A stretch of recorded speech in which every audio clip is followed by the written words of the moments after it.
Sup guys, it's your boy Justin here with another manga review. Today we're reviewing Jujutsu Kaisen Volume 2. Story and art by Gege Akutani. This goes for 10 US, 13 Canadian, 7 euros? Sorry, 8 euros? I don't know. It's rated T for older teen, published by Viz Media and Shonen Jump. So this is where the series starts to get good. Where you start to see that the Jujutsu sorcery battles are a lot like Nen battles from Hunter x Hunter. I wonder why. Oh, so yeah, this is gonna. By the way, this is a bonus review for Halloween month because I picked it. I was supposed to read like a crappy horror book at work, but I couldn't find it right before I was going to work, so I grabbed this instead. So that's why I'm reviewing this. So I might as well review Volume 3 for Halloween month. But yeah. So the book takes place right after Sukuna possesses Yuji Itadori. He's about to run off and kill Yuji's friends, right, and go after Satoru Gojo when he gets attacked by the special grade curse, because the special grade curse is too stupid to realize, hey, I'm a curse too, dumbass. But yeah, so he ends up killing the curse and accidentally heals Yuji, right? Which they introduced that you can use curse energy to regenerate and heal wounds, right? Just like, you know, the curses can, but it's a lot easier for curses to do it because they're made of negative energy than it is for humans to do it. All right.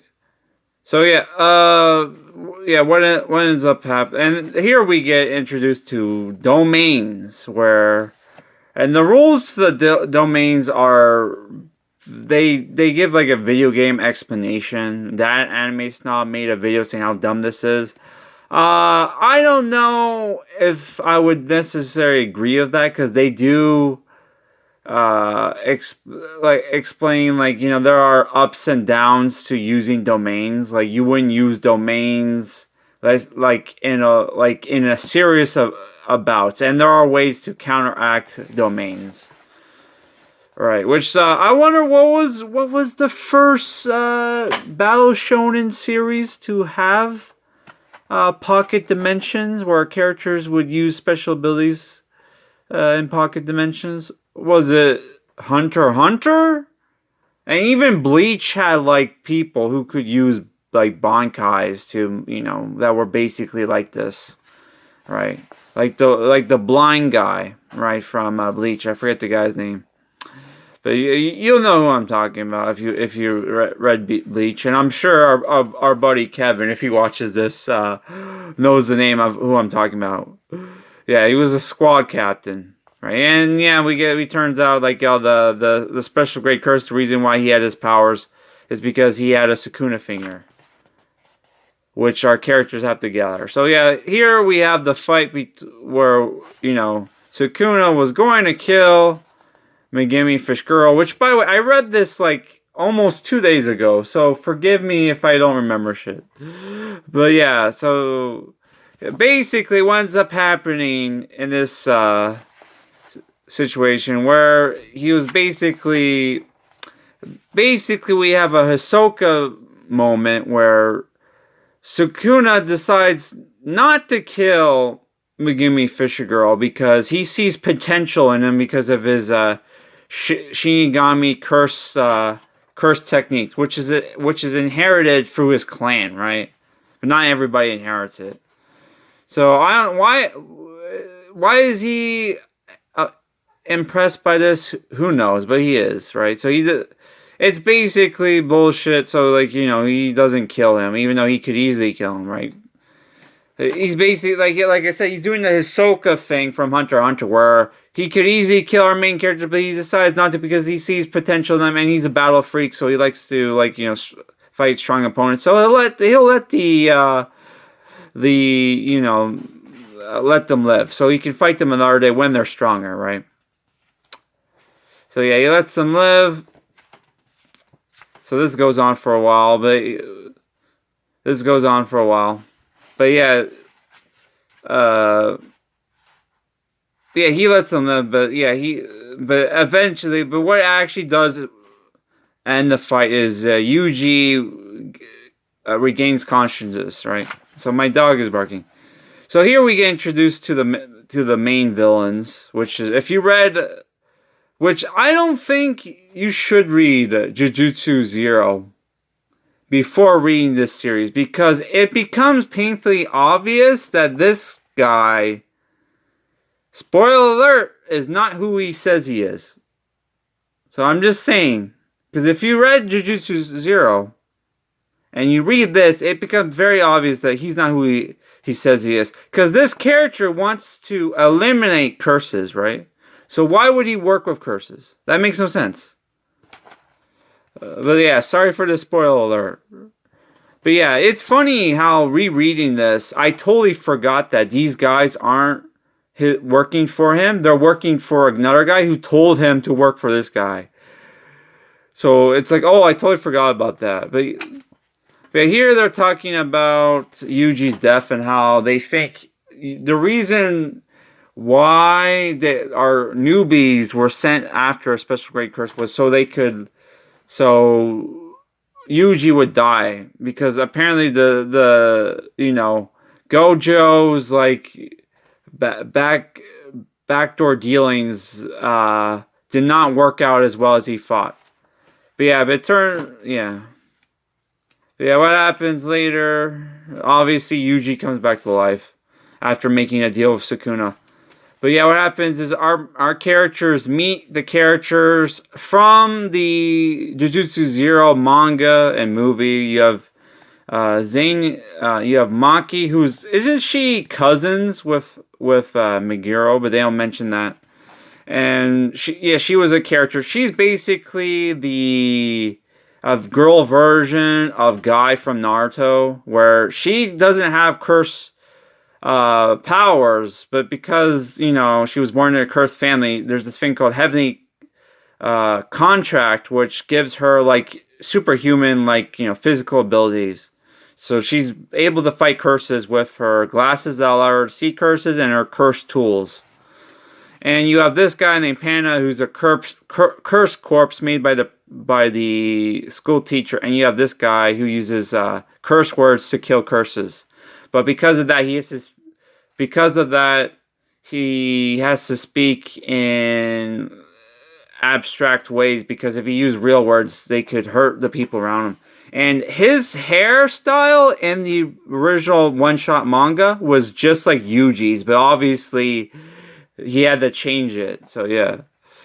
Here is basically they're setting up for the next arc, where our characters have to fight Jujutsu sorcerers from another school, and there's like a competition. There's basically conflict between the schools because her twin sister's there, and the leaders of the Kyoto school are more conservative, while our characters are more progressive, because Satoru Gojo does not like how the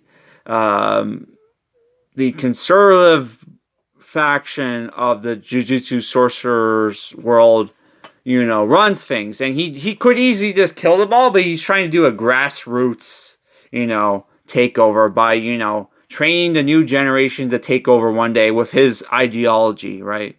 Does that sound familiar? But yeah, here they're also talking about how they need to get rid of Satoru Gojo in the Halloween arc that's currently in the season 2 of the anime, right? And we're getting the ideology of the curses, which can talk because they're so powerful.